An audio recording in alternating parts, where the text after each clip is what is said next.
Northern Kentucky is the center of the most expensive congressional primary in U.S. history. More than $32 million has been spent on the House race for Kentucky's 4th district on the Republican side. Incumbent Thomas Massie taking on Trump-backed challenger Ed Gallrein.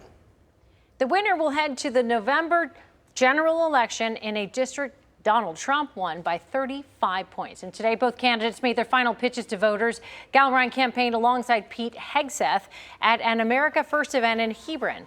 Massie held his own event in Mays Lick, a small Mason County community near Maysville. Tonight, we've got coverage from both campaigns. WCPO 9's new Northern Kentucky reporter Logan McDonald was at the Gallrein event. But we'll start with our Jay Shakur, who just spoke one-on-one with Thomas Massie today. Jay. Adrian and Tanya, in Massie's final pitch to voters in this primary race, he's touting his record as well as his what he calls grassroots support. Here at his event in Mays Lick, he continuously talked about his opponent calling his opponent in this primary a rubber stamp, calling out Gallrein's use of AI and attack ads, while Massie lauded his own experience. The 14-year congressman also discussed some of his lesser known or talked about legislative work, specifically as it involved farmers. This includes the Prime Act. That federal legislation would help farmers sell meat more directly to consumers within the United States. Massie also told me that his roughly 10% disagreement rate with the president or the GOP doesn't invalidate the majority of the times he actually aligns with the president. That's why the president's tweeting. That's why they're sending the Secretary of War. It's why they're starting all these fake stories. These are all signs of a desperate campaign. They're trying to buy a seat.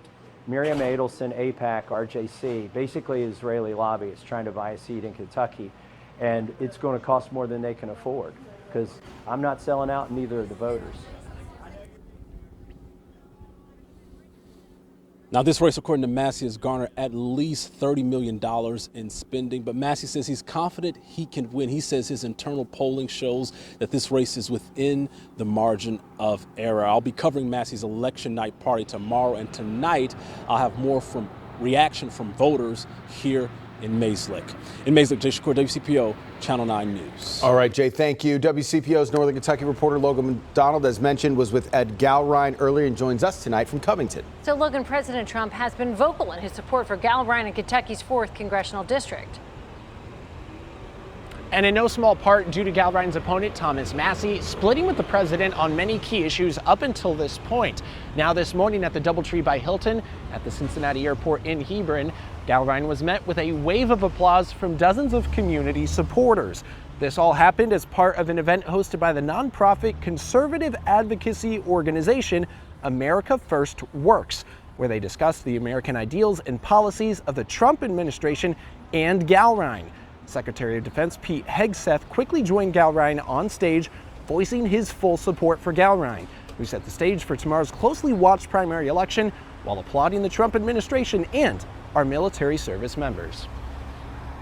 And let me say this clearly. There has never been a more important time to stand behind our president, President Trump, and the courageous leaders he has put in place to fight for the future of the United States military, like Pete Hegseth. And I'll be covering the Gallrein Election Watch Party right here at the Wenzel Distillery in Covington tomorrow. Be sure to stay tuned on WCPO as I take you inside the results and we bring you the latest.